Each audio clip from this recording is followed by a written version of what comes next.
कहते हैं मनुष्य अगर गिरना चाहे तो असुरों से नीचे गिर सकता है और अगर उठना चाहे तो देवताओं से भी ऊपर उठ सकता है। मनुष्य ही सृष्टि का एकमात्र प्राणी है जो परमात्मा तक की दूरी तय कर सकता है। इस संसार में श्रीमद् भगवत गीता के पवित्र ज्ञान से न जाने कितने ही लोगों, कितने ही महापुरुषों ने अपना जीवन बदल लिया। अगर आप यह सोचते हैं कि भगवत गीता में सिर्फ यह लिखा है कि भगवान की पूजा कैसे करते हैं, तो आप बिल्कुल गलत हैं। क्योंकि भगवत गीता सिर्फ एक किताब या एक धार्मिक ग्रंथ मात्र नहीं है, बल्कि इसमें वो पवित्र ज्ञान है, वो नॉलेज है जो इस पृथ्वी पर जितने भी लोग जन्म लेकर आते हैं उनको यह सिखाता है कि इस जीवन का असली मतलब क्या है या जीवन का असली मकसद क्या है। वास्तव में जीवन कैसे जिया जाता है, मनुष्य कैसे जीवन के हर क्षेत्र में सफल होकर खुशी और आनंद को प्राप्त कर सकता है। साथियों, मैं पूरा प्रयास करूंगा कि मैं बहुत ही आसान और सरल शब्दों में आप तक इस पवित्र ज्ञान को पहुंचा सकूं। और इसके साथ ही मैं आपको बताऊंगा कि कैसे आप विभिन्न अध्यायों से मिलने वाली सीख को अपने जीवन में वर्तमान समय के अनुसार उतार सकते हैं, अप्लाई कर सकते हैं। भगवत गीता के ज्ञान ने एक दुखी और मन से हारे हुए, धनुष नीचे गिरा देने वाले अर्जुन को महाभारत के महान युद्ध का सर्वश्रेष्ठ योद्धा और विजेता बना दिया। अगर आप भी अपने जीवन में किसी मकसद को लेकर आगे बढ़ रहे हैं, तो मेरा यकीन मानिए कि आप भी अपनी जिंदगी की समस्याओं के जंग के मैदान के अर्जुन हो, और इसीलिए अपने जीवन की हर समस्या के समाधान के लिए इस पवित्र गीता ज्ञान को जानना आपके लिए बहुत ही आवश्यक है। आप चाहे कोई बिजनेसमैन हो, नेता या अभिनेता हो, गृहिणी हो या स्टूडेंट हो, या फिर किसी भी आयु वर्ग के क्यों ना हो, इस पवित्र ज्ञान में सभी की समस्याओं के समाधान और सभी के प्रश्नों के हल मौजूद हैं। तो ऐसा क्या है आखिर भगवत गीता में, और इसका मतलब क्या है? श्रीमद् भगवत गीता के बारे में कहा गया है कि एकम शास्त्रम देवकी पुत्र गीतम, एको देवो देवकी पुत्र एव, एको मंत्रस्य नामानि यानि, कर्माप्येकम तस्य देवस्य सेवा। अर्थात एकमात्र शास्त्र जिसका गायन भगवान के श्रीमुख से हुआ है वो श्रीमद् भगवत गीता है। जब महाभारत के रण के मध्य में धनुर्धर अर्जुन युद्ध के लिए घबरा गए, तो भगवान श्री कृष्ण ने अपने श्रीमुख से जिस शास्त्र का गायन किया, जिस गीत का गायन किया, वो श्रीमद् भगवत गीता है। इस सृष्टि में पूजनीय एकमात्र देव है, वो भगवान श्री कृष्ण है। एकमात्र मंत्र है, वो उनका नाम है। एकमात्र कर्म है, वो प्रभु की आराधना है। श्रीमद् भगवत गीता का जितना भी अध्ययन किया जाए, जितना भी समझा जाए, उतना ही कम है। इसे जितनी बार भी पढ़ा और सुना जाता है, उतनी ही बार हमें कुछ ना कुछ नया जानने को, नया सीखने को जरूर मिलता है। इसलिए आपको शांति से बैठकर आंखें बंद करके इस वीडियो की पूरी बातों को जब तक समझ में न आ जाए तब तक बार बार सुनकर अपने मस्तिष्क में बिठा लेना चाहिए। आज हम श्रीमद् भगवत गीता के प्रथम अध्याय का अध्ययन करेंगे, जिससे आपको यह सीखने को मिलेगा कि कौन सी सबसे पहली चीज है जो आपको जीवन में आगे बढ़ने से रोकती है। भले ही आप में बहुत नॉलेज हो, आप में बहुत काबिलियत हो, लेकिन उस एक चीज की वजह से सही निर्णय या सही डिसीजन नहीं ले पाते हैं और अपने काम में सफल नहीं हो पाते हैं। तो आइए शुरू करते हैं श्रीमद् भगवत गीता का प्रथम अध्याय। अध्याय 1, अर्जुन विषाद योग। कुरुक्षेत्र के युद्ध स्थल में सेना का निरीक्षण। साथियों, किसी भी ज्ञान की शुरुआत अज्ञानता से या उत्सुकता से होती है। उसी तरह श्रीमद् भगवत गीता की शुरुआत धृतराष्ट्र के एक प्रश्न से होती है। धृतराष्ट्र जो कि अज्ञानता का प्रतीक है, अज्ञान रूपी धृतराष्ट्र जिसे सत्य मालूम है, जिसे मालूम है कि संसार का एकमात्र सत्य परमात्मा है, लेकिन वो अपने पुत्र के मोह में अंधा होकर जीवन जीता रहता है। सबको मालूम है कि धृतराष्ट्र जन्म से अंधे थे। उन्होंने महाभारत के युद्ध को देखा, लेकिन कैसे देखा? उन्होंने संजय की दृष्टि से देखा। श्रीमद् भगवत गीता के प्रथम अध्याय के प्रथम श्लोक में धृतराष्ट्र कहते हैं, धर्म क्षेत्रे कुरुक्षेत्रे समवेता युयुत्सवः मामकाः पांडवाश्चैव किं कुर्वत् संजय। अर्थात, हे संजय, धर्म भूमि कुरुक्षेत्र में युद्ध की इच्छा से एकत्र हुए मेरे और पांडु के पुत्रों ने क्या किया? जैसा कि मैंने बताया कि धृतराष्ट्र अज्ञानता का प्रतीक है और संजय प्रतीक है संयम के, धैर्य के। जो अज्ञान है वह मन के अंदर है। अज्ञान से जो मन ढक चुका है वह धृतराष्ट्र है। लेकिन वह संयम रूपी संजय के माध्यम से देखता है, सुनता है, समझता है और जानने की कोशिश करता है कि सही रास्ता आखिर है क्या। ये वो है जिसका जब तक पुत्र जीवित रहेगा, यानी कि मोह रूपी दुर्योधन जीवित रहेगा, इसकी दृष्टि हमेशा विकारों पर रहेगी, हमेशा कौरवों पर रहेगी। श्रीमद् भगवत गीता के प्रथम अध्याय के प्रथम भाग में महाभारत के कैरेक्टर्स की बात हो रही है। यहाँ पर किरदारों की बात हो रही है।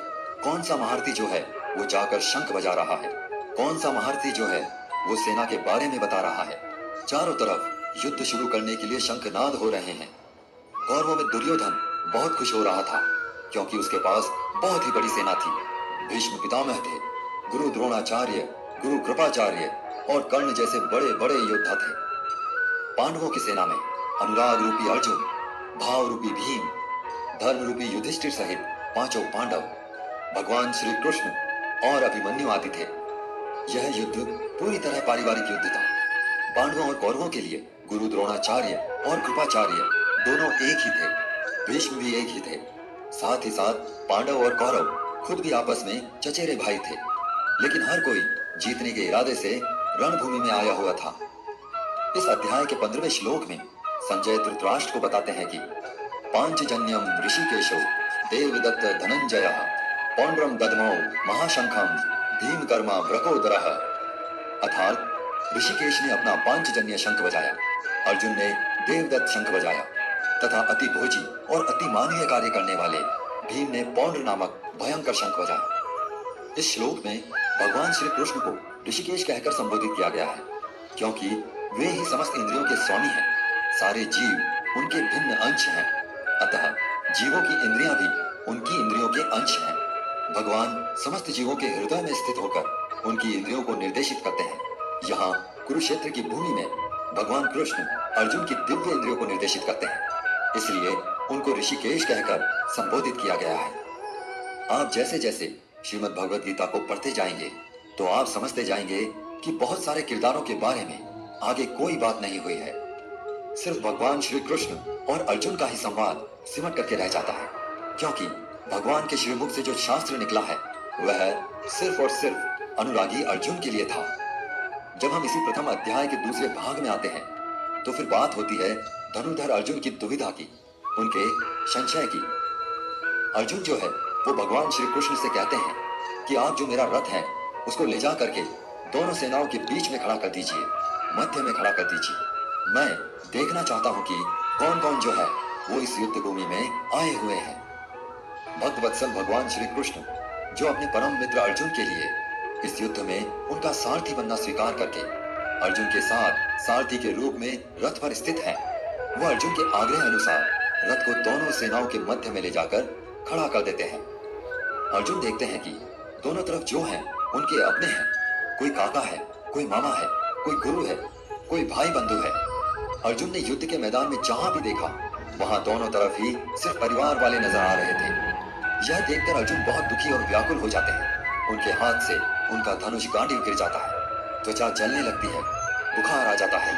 समझ में नहीं आता कि ये कैसा युद्ध है जिसमें दोनों तरफ अपने ही लोग खड़े हुए हैं। अर्जुन को भी भ्रम हो जाता है। वो भगवान श्री कृष्ण से कहते हैं कि मैं खड़ा नहीं रह पा रहा हूँ, मैं समर्थ नहीं हूँ, आगे देख नहीं पा रहा हूँ। मुझे तो इस युद्ध का लक्षण भी उल्टा ही दिख रहा है, विपरीत ही दिख रहा है। मैं अपने कुल को मार करके कल्याण को नहीं पाना चाहता, और कुल को मारने से कब कल्याण मिलता है। धनुर्धर अर्जुन भगवान श्री कृष्ण को अपने से कम समझते हैं, क्योंकि अर्जुन ने अब तक भगवान श्री कृष्ण को सिर्फ अपना मित्र माना, सखा माना, इससे ज्यादा नहीं माना।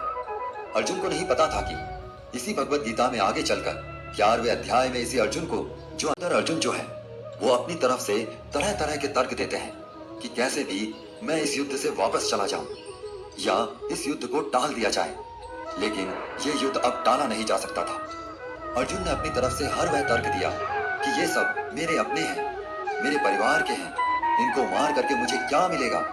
मैं अपने ही लोगों को युद्ध में नहीं मार सकता, मुझे इस राज्य के लिए तो क्या, अगर कोई तीनों लोक भी दे दे तो भी मैं ऐसा युद्ध नहीं करूंगा जिसमें मुझे अपनों को मारना पड़े।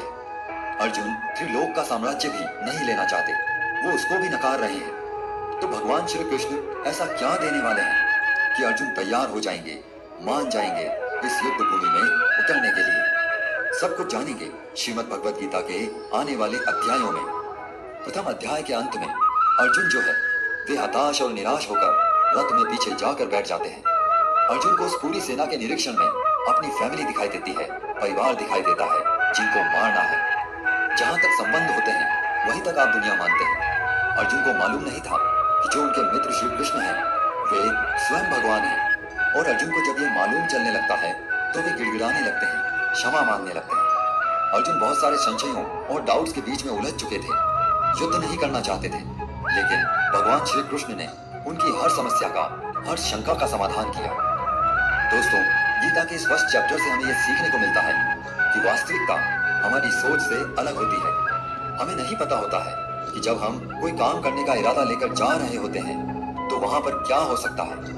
जब हम किसी बुरी चीज का सामना करते हैं तो हम संयम खो बैठते हैं और घबरा जाते हैं। घबरा जाने के बाद हम हमारा ही असली रूप भूल जाते हैं। इसी तरह हमारे शरीर में, हमारे मन में भी अच्छाई और बुराई का युद्ध निरंतर चलता रहता है, जिसके कारण हमारे मन में भी अर्जुन की भांति ही तरह तरह के संशय, तरह तरह के डाउट्स पैदा होने लगते हैं।